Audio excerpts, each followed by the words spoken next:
नमस्कार साथियों, मैं ज्योतिष आचार्य प्रमोद कुमार शर्मा। मैंने अपना जीवन काल आरएसएस के प्रचारक के रूप में प्रारंभ किया था।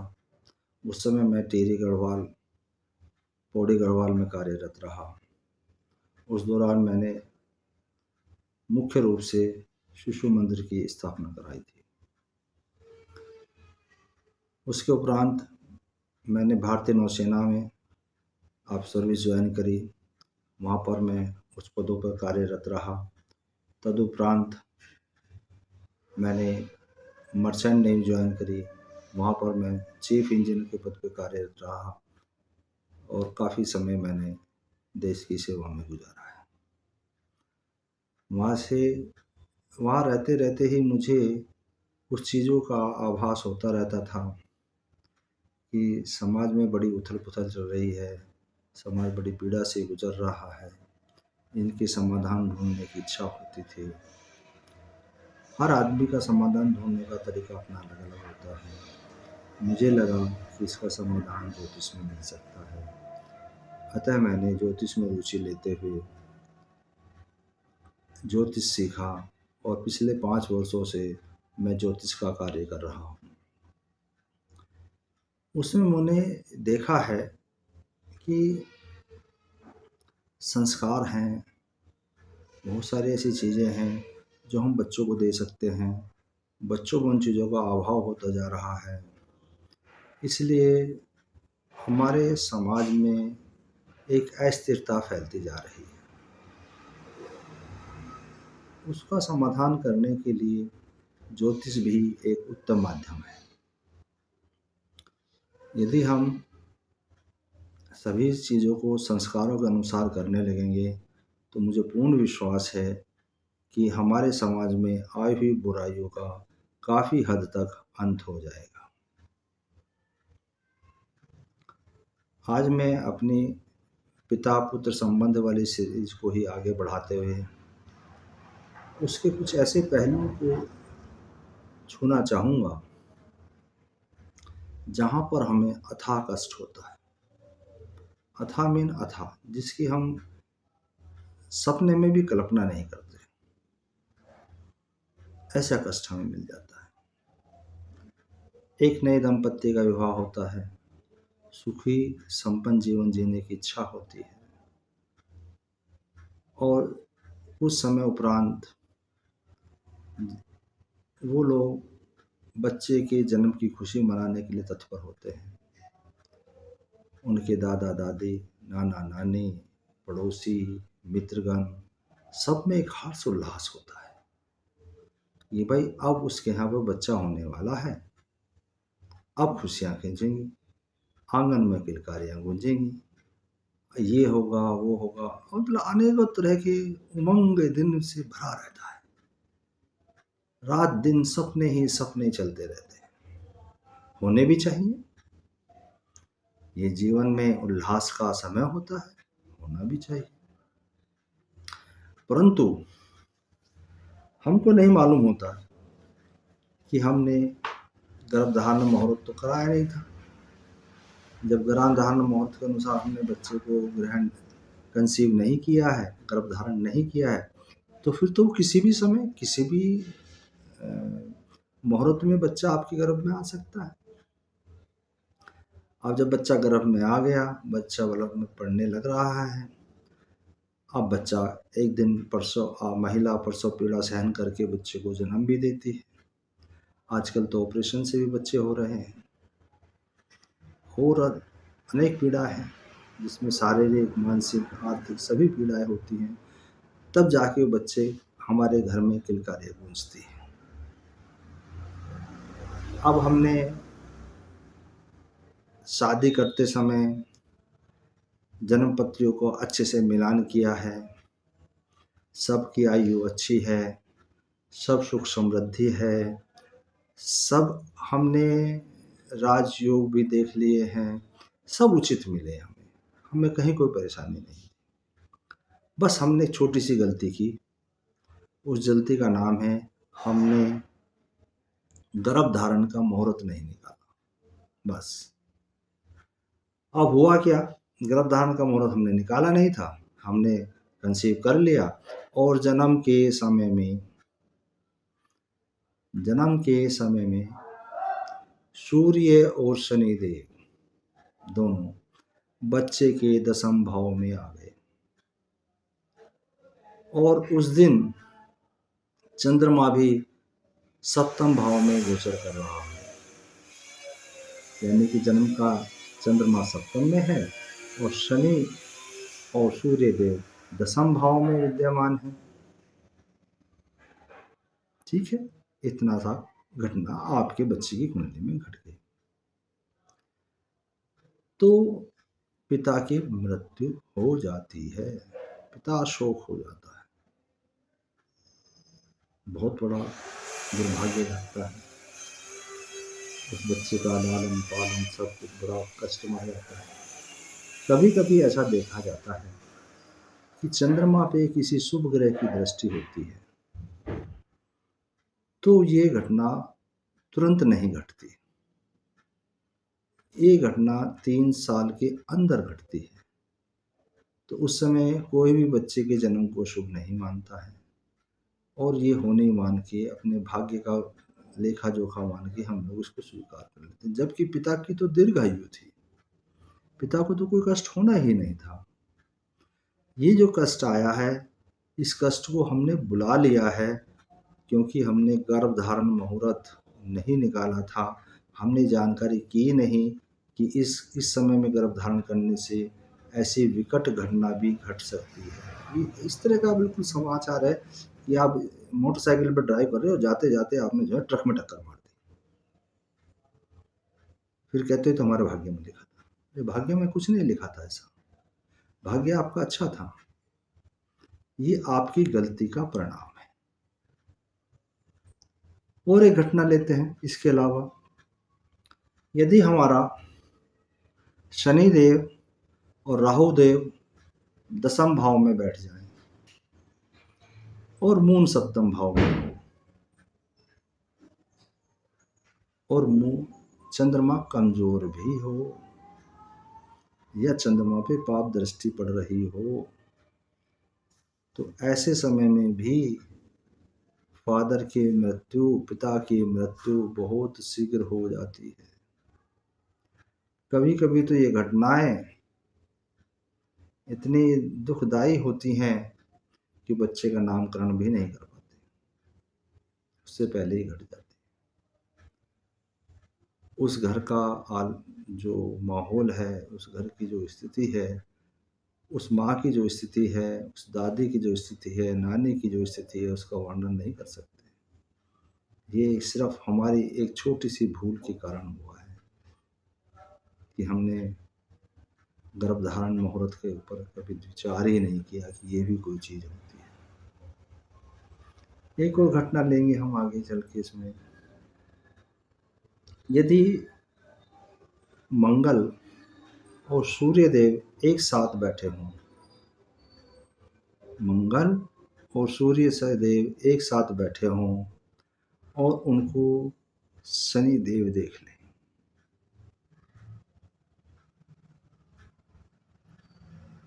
बस शनि देव ने देख लिया तो ये समझ लीजिए कि ये घटना 1 सप्ताह के अंदर अंदर घट जाएगी कि पिता को मृत्यु तुल्य तो कष्ट हो जाए या मृत्यु हो जाए। दोनों ही स्थिति में स्थिति बहुत खराब होती है। और यदि वो एक वीक गुजर जाता है, भगवान की कृपा हो जाए, तो फिर भी देखा गया है कि 1 साल के अंदर अंदर पिता को बहुत भयंकर कष्ट होता है, असहनीय कष्ट होता है, तो जो मृत्यु के समान ही होता है। 1 साल के अंदर अंदर ये घटना घट जाती है।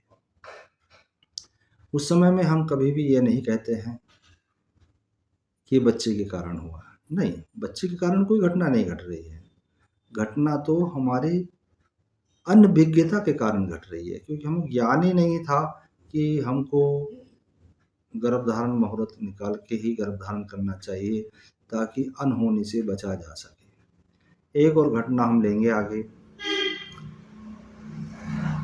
राहु देव हैं 9वें भाव में, सब भूतों के मिल जाएंगे आपको।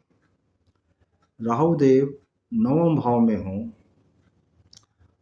और इसको सूर्य देव और मंगल एक साथ देख लें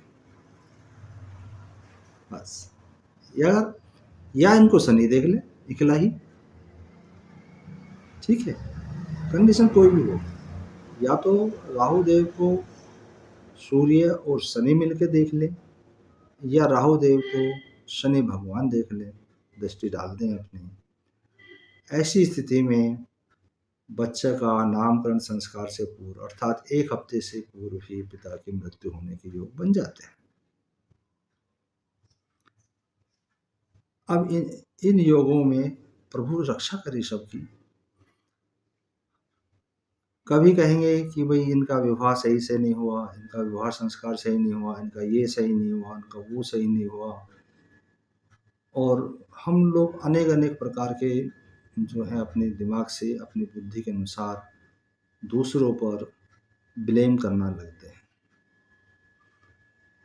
कई बार तो सास कहेगी कि बहू ऐसा नहीं है, कई बार बहू कहेगी कि इन्हें पहले बताया नहीं था, फिर कहेंगे पंडित जी ने जन्म पत्री सही नहीं मिलाई थी। अनेक प्रकार के जिनको हम दिमाग से सोच भी नहीं सकते, इतने प्रकार के हमारे में ब्लेम लगने लगते हैं। पर एक्चुअल में हुआ क्या है, वास्तविक घटना क्या घटी? वास्तविक घटना ये घटी कि हम लोगों ने गर्भधान मुहूर्त का ध्यान नहीं दिया, जिसके कारण से गलत समय में संतान हमारे गर्भ में आई, और गर्भ में आने के कारण जब संतान का जन्म हुआ तो उस समय पिता की मृत्यु हो गई या मृत्यु तुल्य कष्ट हो गया। साधारणतः तो मृत्यु ही हो जाती है। एक और घटना देखते हैं। ये घटना बड़ी विभत्स है, बहुत दुखदाई है, और इसको वर्णन करने में मुझे मन से भी और तन से भी बड़ी पीड़ा हो रही है। पर क्योंकि ये विषय है, आप लोगों को जानकारी देना ज़रूरी है, इसलिए मैं इसका भी यहाँ पर वर्णन कर रहा हूँ। पर मैं तो प्रभु से हमेशा प्रार्थना करूँगा कि ऐसी घटना किसी के साथ ना हो। पर आपने अक्सर इन घटनाओं को समाज में घटित होते देखा होगा। बड़ी साधारण सी घटना लगती है, परंतु इसमें जो मूल कारण है इनका सबका मूल कारण वही है कि हमारे दिमाग में कभी ये विचार आया ही नहीं कि हमें गर्भधारण का मुहूर्त भी निकलवाना चाहिए।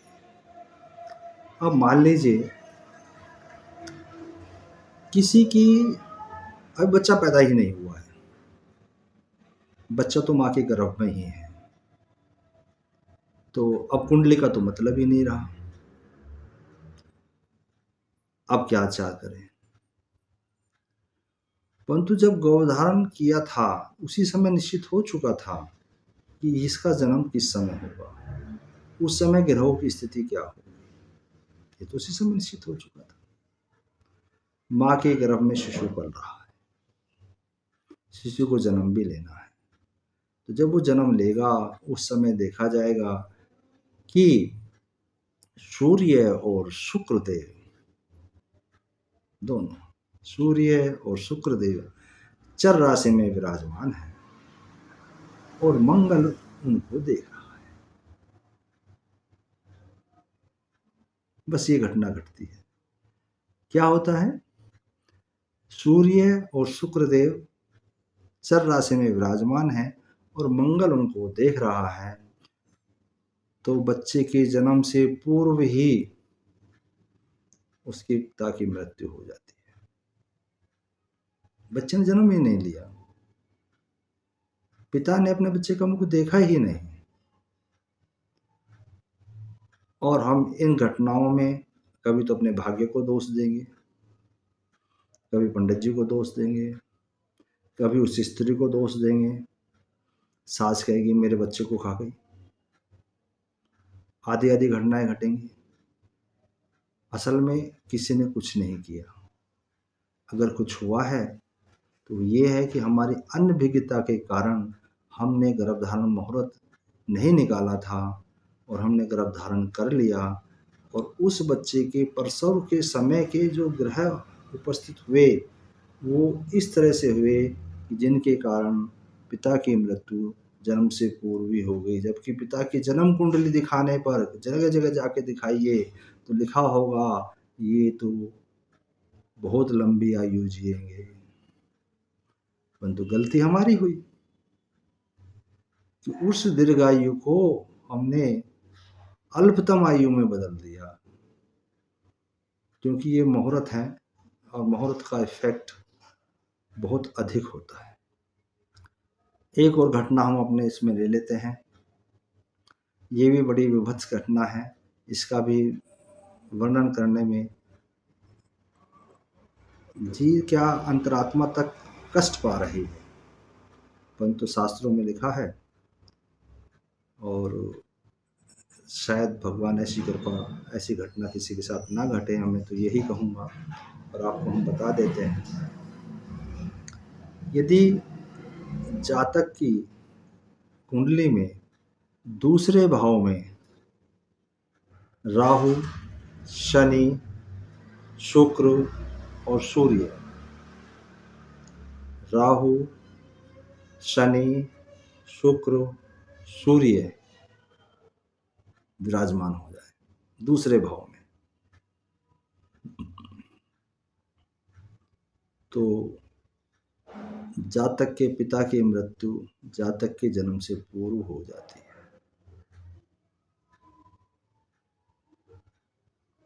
जातक के जन्म से पूर्व ही हो जाती है और ये घटना यहीं नहीं रुकती है। दुर्भाग्य तो इस बात का है कि ये घटना यहीं नहीं रुकती है, इससे आगे भी बढ़ती है और जातक के जन्म के बाद कुछ समय बाद उसकी माता की भी मृत्यु हो जाती है। यही गर्भधारण मुहूर्त की विशेषता है और इसलिए गर्भधारण मुहूर्त निकालना सबसे अधिक कठिन होता है, सबसे अधिक कठिन होता है। तो मैं तो आप लोगों से विनती करूंगा कि हमेशा बच्चों को प्रेरित करें, खुद भी इस विषय में जानकारी करें और आगे से गर्भधारण मुहूर्त कर ही गर्भधारण का मुहूर्त जानकर ही गर्भ का धारण करें, ताकि जीवन में खुशहालियाँ ही खुशहालियाँ हों, हमारा जीवन फले फूले फलित हो, अच्छी अच्छी चीज़ों के लिए वर्णित करें, हमारे जीवन में राजयोग फलित हो, बड़ी बड़ी अच्छी अच्छी चीज़ें मिलें देते हैं। मैं तो इसलिए सबसे प्रार्थना करता हूँ कि जिन लोगों ने मेरे चैनल को सब्सक्राइब नहीं किया है वो चैनल को सब्सक्राइब कर लें और आने वाले समय में अन्य सुंदर सुंदर जानकारियाँ इस चैनल के माध्यम से मैं दूंगा, उन्हें प्राप्त करें और अपनी भावी पीढ़ी का भविष्य उज्जवल से उज्जवल उत्तम बनाने की कोशिश करें। धन्यवाद।